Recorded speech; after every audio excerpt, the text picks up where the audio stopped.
Hey friends, welcome to the channel. In this video, I'll give you a tutorial for a Python development environment, Jupyter Notebook. In this session, we're going to cover installation on MacBook and a quick tutorial how to create a notebook, write code, and write document, and also use the notebook as a document on GitHub. After the quick tutorial, I will cover common usage, install third-party library in the notebook, write code, the command mode and edit mode with some shortcuts will boost your productivity on using Jupyter Notebook. Let's get started. How to install Jupyter Notebook?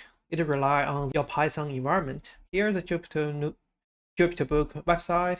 Navigate to the install page. It gives the command for installation. On the MacBook, it's a bit different. The first thing we need to do is set up Python environment. Homebrew search Python 3.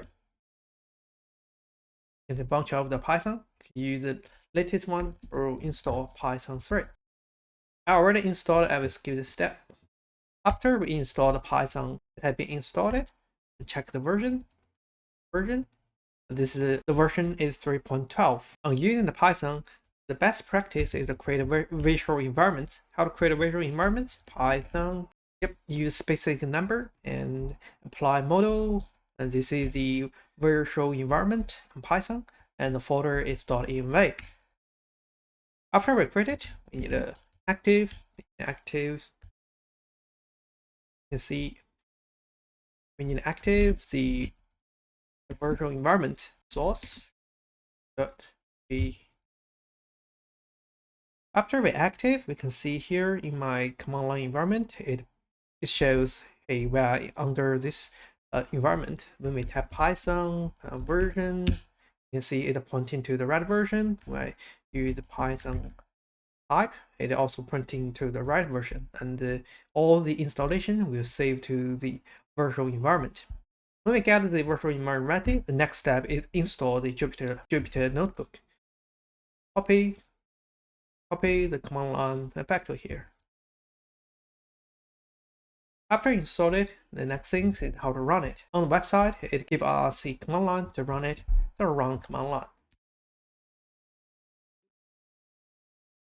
It opens the localhost because I already have the environment. This is my notebook. If you the first time you install the notebook, you're gonna see pretty much this kind of page. And back to here, there are the tips. I put all the installation and setup script in a script. It's called Bootstrap. The Bootstrap content setup the virtual environment, enable the virtual environment, and install the relevant library. Currently, I'm having my personal setup. You can skip this step. I'm gonna run it. Bootstrap. Now we covered the Jupyter Notebook installation, Python environment installation. Let's jump to the quick tutorial. I'll create the first notebook. On the first notebook, here is the notebook. And click the button. We're gonna create the first notebook. Save it. First, hello Python. Click. This is the environment. We close the sidebar and be focus. This is the notebook. We can tap the Python code. First, Python code. Hello, and click the run button. Then run it. It's Python. We can also create a print more. The run button. We can run the code. We also can define some variable. Hello, and close run button. We can run it. By default, the Jupyter Notebook will inspect the return value from each cell, and the cell 3 doesn't have any return value, and the cell 4 I put a as the variable, so it captures the value from the variable. The next thing is Jupyter Notebook not only can run the code, but also can render the Markdown. Here's the code. I change it to Markdown and run it. And we can add as many as the Markdown we like. When we have the Markdown here, we can check this view. This is the folder view, and here is the outline view. We can see the code structure from here. We can toggle, and expand. It It groups the code into different sections. It's very useful. The Jupyter Notebook is not only for running the code, experiment code, but also can share the result through the GitHub or through the GitHub. After the change, you can push the changes. Check the GitHub notebook. The Hello Python it we just created. It contains a nice structure as what we see in the notebook and also capture result. Most of the time, I can use this one to do some calculation, share some stats from our data. It is a great tool for sharing some report. At this stage, we covered the quick tutorial. Now let's jump into the common usage. For example, let's try change this notebook like. And when we created this notebook to experience the OpenAI API to building something like chatbox, first thing we need to do install the OpenAI AI SDK. OpenAI SDK, then later run the code.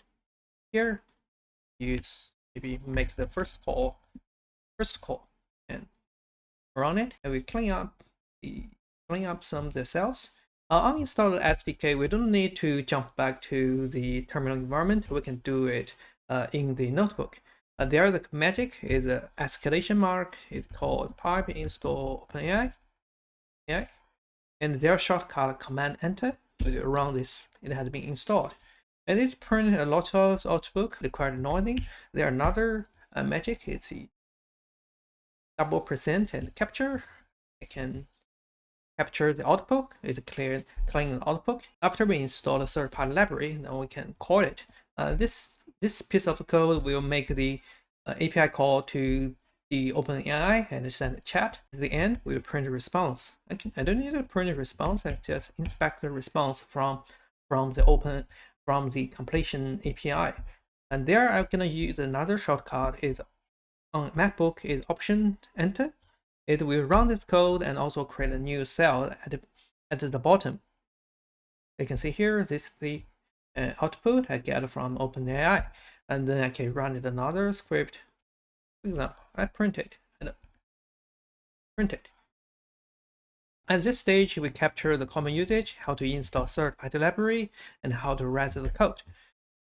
And we cover some shortcut on writing the code. Writing the code, we need some completion. For example, when creating how do we know those parameters? We can check the OpenAI document. We can also use the completion. The completion triggered by tab model equals something GPT 4.0. The messages. Yep, let's put the code back. You switch to the mini is cheaper and use for all. We run it. If we want to check the document, their magic is here. There's create a new cell and there's a question mark and put the signature here and run it. We can check the nice document here. At this stage, we cover how to write the code, use auto completion, and check the document, and run code with Alt plus Enter and Enter. And the next step, I can use some magics. So like this, if we want more complicated shell script setup environment, we can use bash, and remove the escalation mark. We can also use bash install. Like for example. When I run it, we can see this piece of code shell script. This can run Ruby. Good. Yep, this is about common usage. In Jupyter Notebook, it contains two modes. One is called command, one is called editing mode. Editing mode is when we focus on a cell and write code here.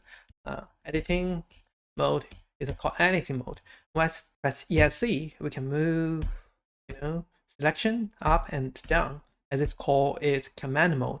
In command mode, we have some shortcut. For example, focus on here. I can use press A to insert a cell before current cell. We can use B, add cell at the bottom. We can use cursor arrow on the keyboard, move up and move down. Also use Shift to move up and down for multi-selection. And when we focus on empty cell, press enter, you can print. This is writing the code. On writing the code, if you write Markdown, we can use ESC to switch to the command mode and press M. Change this cell to Markdown and press command enter to render it. If you feel some of the cell is we don't need it anymore, you press ESC to switch to command mode and navigate to that cell.